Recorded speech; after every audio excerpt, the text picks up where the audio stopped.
نجم الدین ایوب کی معزولی اور شہر بدری کا سبب یہ تھا کہ وہ ایک دن تیر اندازی کر رہا تھا کہ بدقسمتی سے ایک عیسائی سامنے آ گیا اور نجم الدین ایوب کا تیر اس کی گردن میں پیوست ہو گیا۔ عیسائی زمین پر گرا اور چند لمحوں میں تڑپ تڑپ کر مر گیا۔ اتفاق سے مرنے والا عیسائی تکریت کے حاکم اعلیٰ مجاہد الدین بہروز کا غلام تھا۔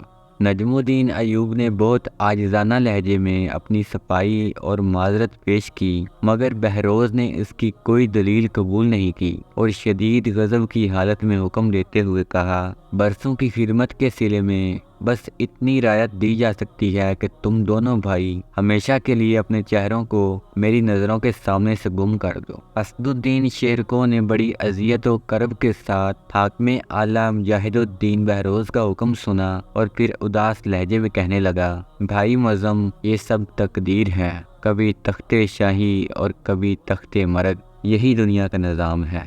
جب میرا بڑا بیٹا توران شاہ پیدا ہوا تو میں ایک سپاہی کے عہدے سے ترقی پا کر تکریت کا قلعہ دار بن گیا۔ نجم الدین ایوب نے چیختے ہوئے کہا، انہیں اپنے اعصاب پر ذرا بھی قابو نہیں رہا تھا۔ کہنے لگے، اور آج جب یہ دنیا میں آیا ہے تو میں بسد حسرت و یاس تکریت چھوڑ کر کسی خانہ بدوش کی طرح ایک نامعلوم منزل کی طرف جا رہا ہوں۔ ہم اہل ایمان ہیں، ہمارے مذہب کے مطابق نہ کوئی سات منوس ہوتی ہے اور نہ مبارک، یہ سب اللہ کا نظام ہے اور اپنے نظام کو وہی بہتر سمجھتا ہے۔ اسد الدین شیرکوہ نے بڑے بھائی کا غصہ ٹھنڈا کرنے کے لیے انتہائی نرم لہجہ اختیار کرتے ہوئے کہا، عیسائی غلام کا قتل آپ کے ہاتھوں سے ہوا ہے، پھر اس معصوم بچے کو یہ سزا کیوں دی جا رہی ہے؟ نجم الدین ایوب اپنی معزولی سے اس قدر بدحواس ہو گیا تھا کہ اس نے چھوٹے بھائی کو بھی بری طرح ڈانٹ دیا۔ مجبوراً اسد الدین شیرکو واپس چلا گیا۔ پھر وہ اپنی بھاوج کے کمرے میں داخل ہوا، بڑی سرشاری کے عالم میں بھتیجے کو پیار کیا، اس کے کان میں اذان دی اور والہانہ انداز میں کہنے لگا، یہ میرا یوسف ہے۔ بچے کے چہرے پر ایک عجیب سا نور تھا، بڑی کشش تھی، اس لیے اسد الدین شیرکوہ نے بھتیجے کو یوسف کا مبارک نام دیا۔ پھر اس بچے یوسف نے صلاح الدین ایوبی رحمۃ اللہ علیہ کے نام سے شہرت دوام حاصل کی۔ یہ ایوبی خاندان پر بڑا گراں وقت تھا۔ کئی سال کی شدید محنت اور جان فشانی کے بعد نجم الدین قلعہ داری کے منصب تک پہنچا تھا اور پھر چند گھنٹوں میں اس سے سب کچھ چھن گیا۔ نجم الدین ایوب کا اقتدار اس مکان کی طرح تھا جسے زر کثیر خرچ کرنے کے بعد تعمیر کیا گیا ہو اور زلزلے کے ایک جھٹکے نے اسے زمین بوس کر دیا ہو۔ وقت تیزی سے گزرتا رہا تھا اور تکریت کے حاکم اعلیٰ مجاہد الدین بہروز کے حکم کی تعمیل میں صرف ایک دن رہ گیا تھا۔ دونوں بھائی نجم الدین ایوب اور اسد الدین شیرکوہ ایک کمرے میں بیٹھے غور کر رہے تھے کہ ان کا یہ خانہ بدوش خاندان کس علاقے کا رخ کرے کہ جہاں اسے پناہ مل جائے۔ بظاہر کوئی جائے امان نظر نہیں آ رہی تھی، دور تک کھلا آسمان تھا اور مایوسیوں کا گہرا اندھیرا تھا۔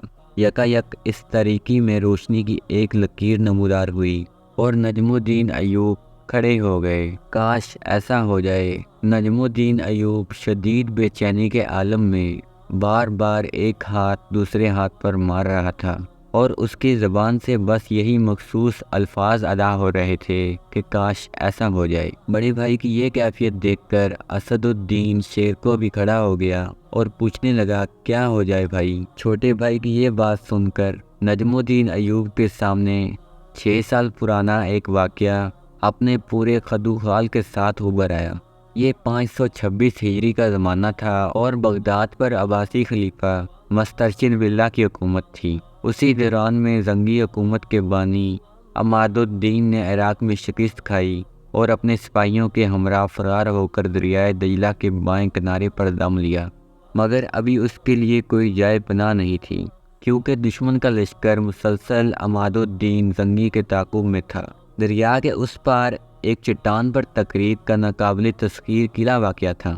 قلعے کے دفاع کے لیے خشکی کی طرف ایک گہری خندق کھودی گئی تھی، جس تک پہنچنے کے لیے چٹانیں کاٹ کر خفیہ سیڑھیاں بنائی گئی تھیں جو قلعے کے وسط سے گزر کر دریائے دجلہ تک جاتی تھیں۔ اب عماد الدین زنگی کے شکست خوردہ لشکر کے بچاؤ کی ایک ہی صورت تھی کہ اسے تکریت کے قلعے میں عارضی پناہ مل جائے۔ مگر یہ سب کچھ قلعہ دار کی مرضی پر منحصر تھا۔